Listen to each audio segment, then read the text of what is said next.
Hi there everyone, and welcome to another Pokemon Ultra Moon Wi-Fi battle.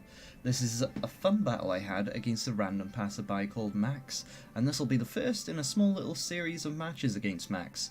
We challenged each other a few times over that night, and we had some very interesting matches that I will be uploading Monday, Wednesday, and Friday.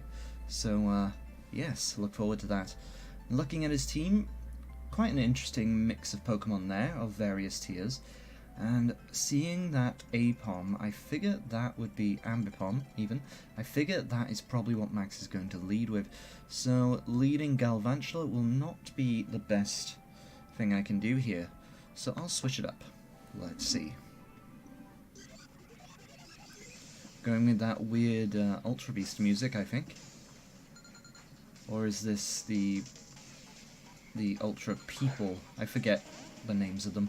But yes, I decided to lead off with Tsukuyomi, my lovely Umbreon, thinking that yes, he would lead with the Ambipom. But Tsukuyomi can take hits from Ambipom for days. Yes, my opponent decides to stick it out here, goes for his full power Fake Out, which does barely any damage to me, especially with the leftovers recovery. And Ambipom does have a decent physical attack stat. I was expecting Last Resort here, but he actually goes for the Acrobatics, doing very little damage.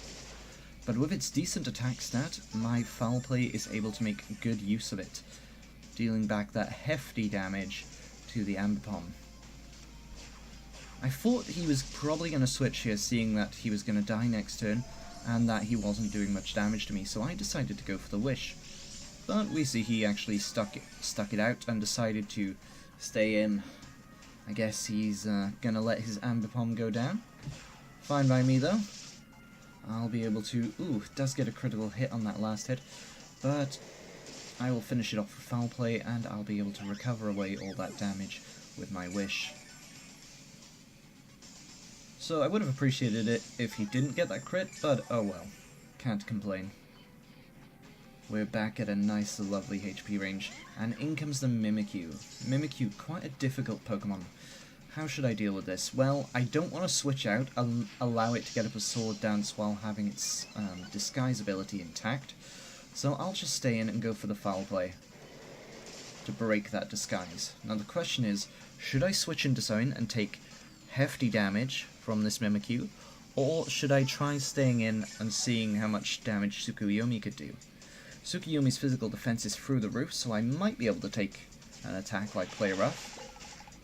But we see I was actually wrong there, and Tsukuyomi goes down like a sack of bricks. Quite unfortunate. But now I can bring in Portia. With nothing to stop me from going for Sticky Web, I will go for it.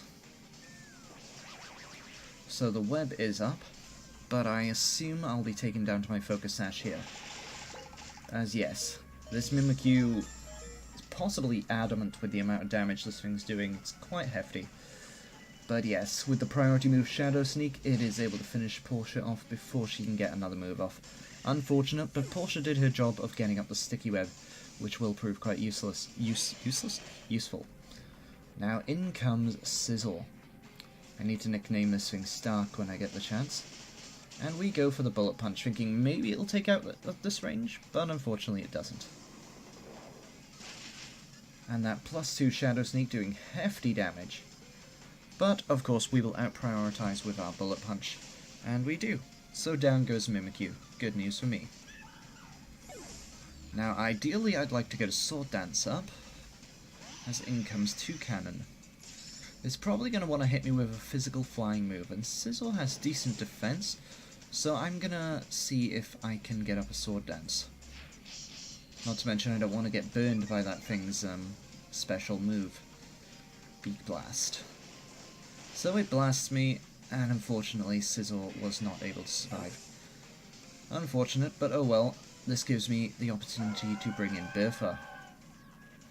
Based on the base speeds of both these Pokemon, my Bertha should outspeed that bird, and I do, which is fantastic, allowing me to get up a Coil, boosting the defense and accuracy.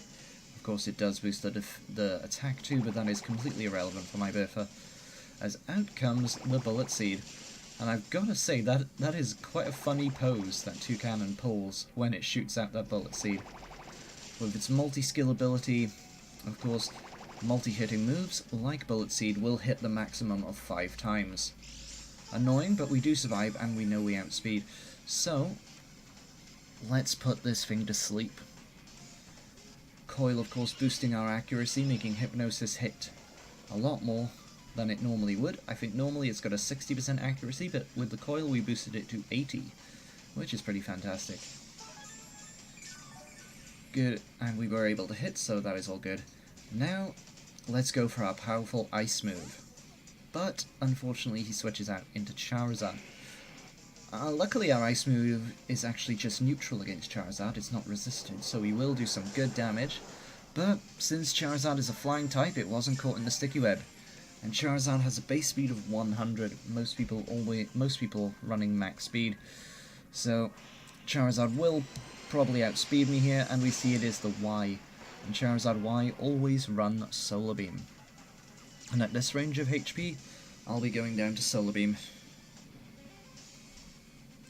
And yes, the Solar Beam comes, and since we're in the sun, it doesn't take a turn to charge, hits off straight away and finishes off Bertha. Quite sad, but Bertha did well. We did some decent damage to this Charizard, and I don't really have a lot of good switch-ins here, so I actually decide to bring in Nelly. I know I'll definitely survive a Solar Beam thanks to my sturdy ability, although it may not even take me down that far. I am wearing an Assault Vest. And yes, lots of damage. So I go for the knockoff here, which yes, actually takes it out. I was not expecting it to take it out, just to do a hefty amount of damage, then allow me to be in Ice Shard range. And in comes Greninja. Not really ideal for me. It's definitely going to outspeed, so let's go for my priority Ice Shard to do a tiny bit of damage. And if this Greninja is Choice Scarfed, we have broken that. Choice Scarf? Focus Sash, we have broken it, so that's good for me. We see no Protean ability activated, meaning this is an Ash Greninja with Battle Bond. And as you see, it transforms into Ash Greninja due to that awesome bond it had with Ash. So, yeah, things are not looking up. Ash Greninja is a very powerful Pokemon.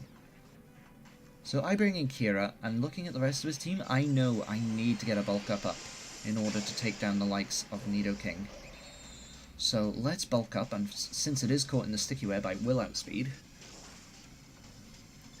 And hopefully we can survive anything this thing wants to throw at us. With the Sun Up, all water moves are going to have restricted damage.